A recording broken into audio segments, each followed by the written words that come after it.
What's up, Creepazoids, and welcome to the Creep Zone. That is the name that I've given to this room, my new room, where I get to do all the podcasts from, I do all the promo, do all the YouTube videos. Everything will pretty much be done in here. Now, I'm nowhere near complete. It's nowhere near set up to what I want it to be. But at some point when it is, you will get a video, a new room tour of everything, of my collection and everything in the Creep Zone.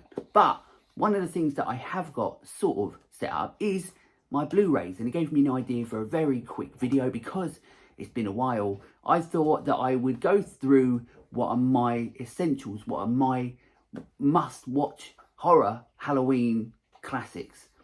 There are always films that we always have to watch every Halloween season, every spooky season, and as we're in it now, I thought, why not do a video and show you mine?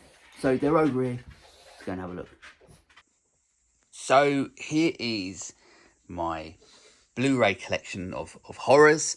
There's a couple VHS up there and so on. So as I said, I haven't planned this video. I'm just going to literally go through my collection and pick out what are my essentials and talk about them a little bit as to why. So straight away, I can see, as you can see up there, because I'm a big fan of it, The Evil Dead, the first one. Now, the reason The Evil Dead, and I pick the first one every year, is because it is one of those films that I watched way too young. In fact, it was the second horror film I ever watched, and I was mesmerised by it, and it blew my mind. And it's been a huge inspiration to me in regards to filmmaking and so on, because it's astonishing. It's still to this day, it blows my mind every time I watch it. Now, I love to watch Evil Dead 2, Army of Darkness, all the Evil Dead movies. In fact, for me personally, the Evil Dead franchise is the most consistently great horror franchise. Every single film they've done is absolutely fantastic. And as you can see with the VHS tapes up there and the Necronomicons, I'm a big fan of it. No matter what format I watch it on, I love it. And then next to that, closely to that, you've got The Guest. Now, The Guest is a film that is very new to, obviously, watching them over for Halloween. But it is a film that is not only absolutely phenomenal, but it is a film that it feels so much like a Halloween movie. And I don't just mean in regards to the fact that it's inspired by Halloween and John Carpenter heavily. You can feel that when you're watching it, but it's just a great film to put on and enjoy. But talking about John Carpenter's Halloween, there you go. So John Carpenter's Halloween, the original Halloween movie, is a film that I have watched on Halloween Day. It is my ultimate Halloween movie, and I watch it every Halloween day.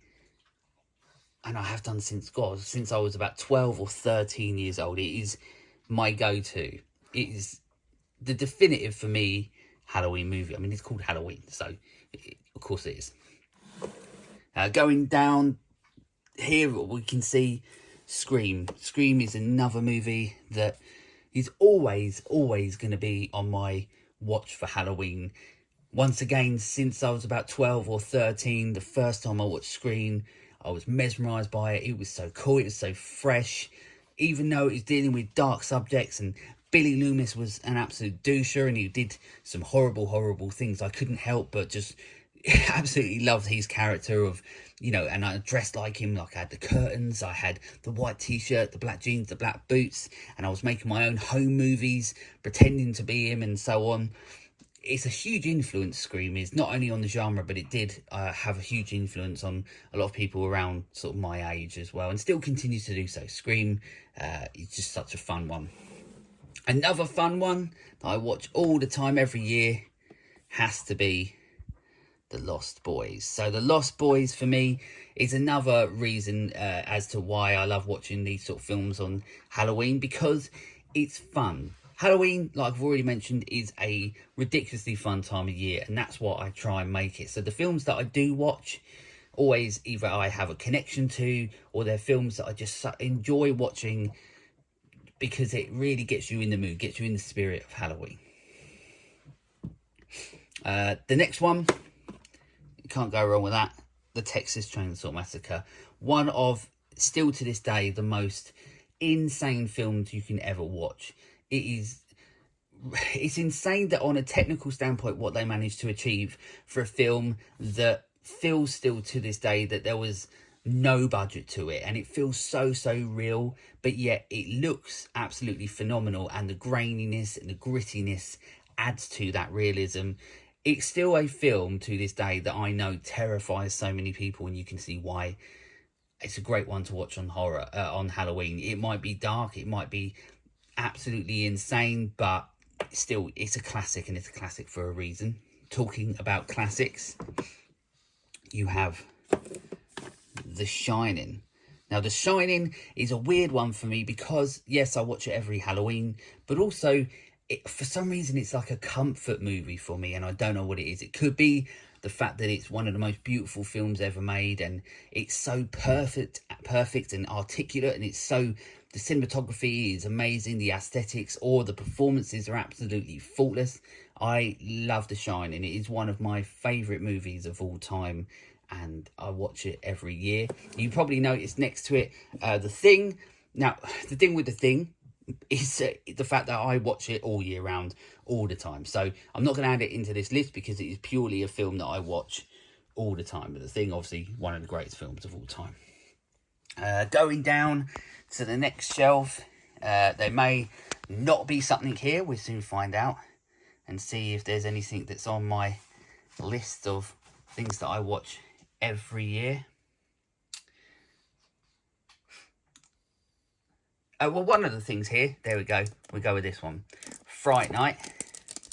Not going to bother getting out, but Fright Night, that's another one. Fright Night is one of those films that I try and watch every single year because, once again, it really goes into the fun side of it. And it really, once again, gets you in the mood for the spooky season. Moving down. Oh, well, then we can't skip over this. There we go. So, Halloween 3. I was talking about this with somebody the other day, and I find myself really fortunate because Halloween 3, when I was younger, I actually had no idea that it was part of the Halloween franchise. When I first saw this, I only thought it was called Season of the Witch. So when I was a kid and I watched it, I just thought that it was an awesome Halloween movie with these amazing masks, beautiful aesthetics, cool music, a cool idea. And yeah, it was only, when I got in later on in my life that I realised that it was actually part of the Halloween franchise. So I actually consider myself very lucky with that because if, like so many knew that it was part of Halloween, you probably would have been more annoyed, or I would have been more annoyed that Michael Myers wasn't in it. But doesn't go to show, it is an amazing, amazing movie. It's a great Halloween movie. And in all honesty, from where the franchise went afterwards, I wish they'd have continued down this route. And that's my honest opinion. Everything else, have we got anything else here that I have to watch over Halloween? Jaws, obviously. I mean, you can watch Jaws whenever it is. It's that good. It's one of the greatest films of all time. A film there that I always watch, Paranorman. So that is a film that I will always watch with the family. The influence within it of horror and the references and that are just absolutely amazing. If you've never seen Paranorman, make sure you do. It's absolutely fantastic. There's nothing there really in regards to another essentials like Poltergeist. Is a film that I just watch all the time, not necessarily over Halloween. Down here, Seven, always, every Halloween, every spooky season I watch it. It's just one of my favourite films that's ever been made, and it is one of the most beautiful films that's ever made. In fact, it is, for me personally, the most beautiful film that's ever been made, because David Fincher is such an incredibly stylistic director, and his aesthetics that he takes so much of a incredible approach on. Seven is literally perfect for me. Seven is one of the very rare perfect movies. And then going down here a little bit, another one that is an absolute essential, and it is on quite a lot of people's lists, Trick or Treat. I mean, it's just like Halloween in a way. It's a definitive Halloween movie. It's set at Halloween, which is amazing, but it captures that essence, that feeling of Halloween. You feel like it's proper nostalgia when you're watching it. It's a great movie. It's absolutely fantastic. So Trick or Treat, once again, if you haven't seen it, which I'm sure you would have, but it's on my list of essentials to watch at the spooky season. Other than that, is there anything? No, I don't think so. That's it. So there we go. Out of them, and obviously this is just my Blu-rays. This isn't in regards to all of them. You've got the streaming services that show a lot of them. For example, one of the films I absolutely love recently, of last year as well, was Deadstream.